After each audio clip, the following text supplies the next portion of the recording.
Yo, stay wavy TV, ride the vibe with me, splash through your screen, drip clean like the sea, high tide energy, never on mute. From the sound, let the motion move you. It's y'all, it's your boy Wavy back at y'all with some NBA breaking news. The Memphis Grizzlies are officially entertaining offers for trading Ja Morant. I'm not surprised at all, man. Listen, bro. Ja Morant hasn't even played for the last, 3-4 games. He's had multiple injuries this season. He's missed the majority of this season. He's having one of the worst years of his NBA career so far. And the Memphis Grizzlies are entertaining offers to potentially move the two-time All-Star Ja Morant ahead of the February 5th NBA trade deadline, sources told ESPN. Multiple teams are pursuing Morant in trade talks, and rival executives believe the Grizzlies would prioritize draft picks and young players in return, as they should, man. Like, the Memphis Grizzlies at this point, they just need to rebuild. I wouldn't try to trade Ja Morant for another star. The best thing for the Grizzlies at this point, bruh, because they got rid of Desmond Bane before the start of this season, just get some draft picks in return, draft some good players in the draft next year, and just, build a young team and just look forward towards the future.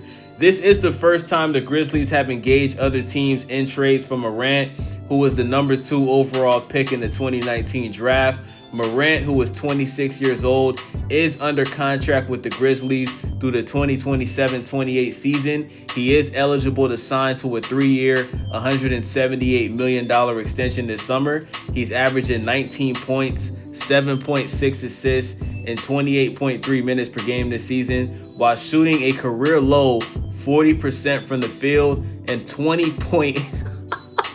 Ja Morant is shooting 20.8% from three-point range.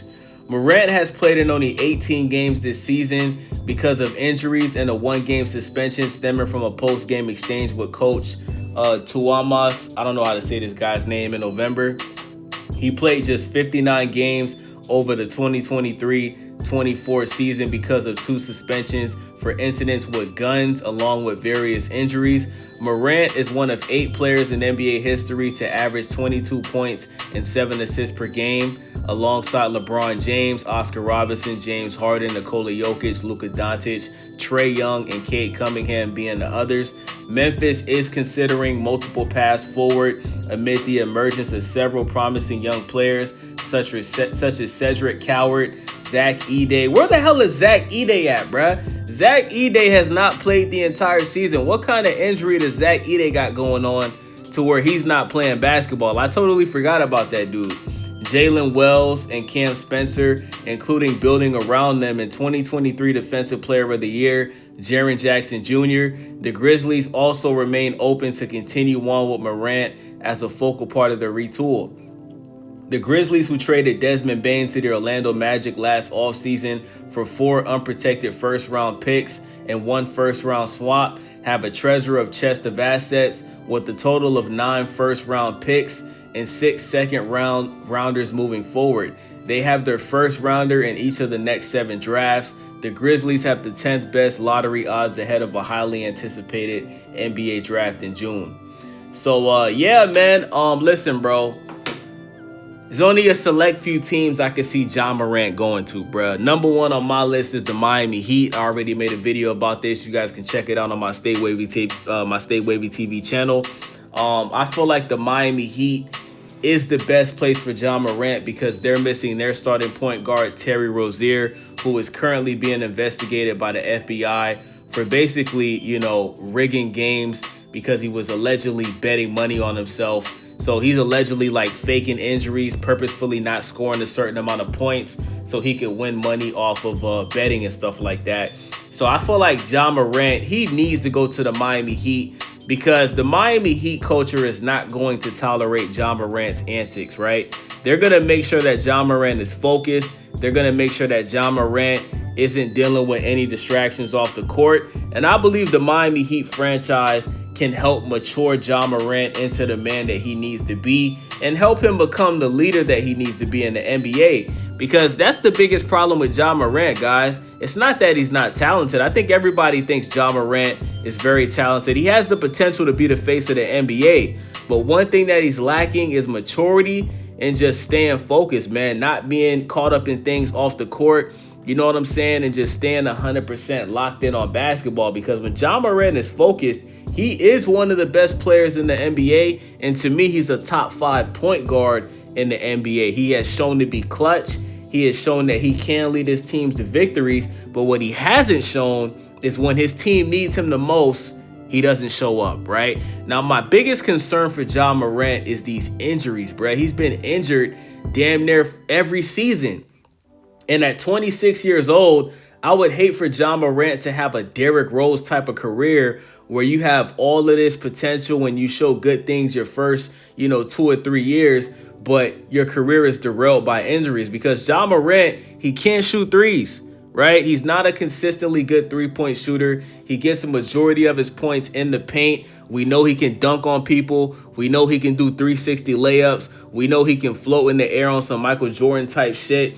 But you can't continue to play like that if you constantly keep having these calf injuries, these knee injuries. And what eventually is going to happen is if Ja Morant can't, develop a three-point shot, he's going to have a career similar to Derrick Rose, where, he ends up just being a mid-tier point guard, and he eventually won't even be starting in the NBA. And I would hate for that to happen to Ja Morant. Another team that I can see Ja Morant going to and helping is the Boston Celtics, okay? The Boston Celtics, they don't really have a true point guard since they traded away Drew Holiday. Anthony Simons is doing a great job coming off the bench. I don't know why he's not starting that point guard like he was on the Portland Trail Blazers. But, Joe Mazzulla seems to have some success. He's having a lot of success with Anthony Simons coming off the bench. But Ja Morant, if he can be point guard next to Jaylen Brown, Derek White, you got Pritchard, you got Jason Tatum, who might possibly come back by playoff time, then you got 3 superstars on the same team in the East. So I think Ja Morant can definitely help elevate the Boston Celtics for them to compete for another NBA championship. Other than that, I can't really see him going to too many other teams. I think the best thing for Ja Morant is to definitely go to the Eastern Conference. The Western Conference is just too stacked, bro, and there's no teams that could really use a Ja Morant in the West. You know what I'm saying? Obviously, the Houston Rockets, they're missing their starting point guard, Fred VanVleet, but he'll be back next year. So, the Rockets are doing pretty good without Fred VanVleet. I don't think that they should try to get Ja Morant. But in the East, like I said, the Miami Heat and the Boston Celtics are 2 teams that I think that Ja Morant should seriously consider going to. You know what I'm saying? So let me know what you guys think. It's your boy Wavy, Stay Wavy TV. Make sure y'all subscribe, man. Thumbs up the video. Let me know what y'all think in the comment section. I'm out. Welcome to the vibe. Stay wavy in the mix. Got the culture on the rise. Tap in, hit subscribe, ring that bell, let it ride. We gon' surf through the trends, give you game every time. Reviews, new views, keep it honest, never fake. If you're looking for the wave, this the channel you embrace. Stay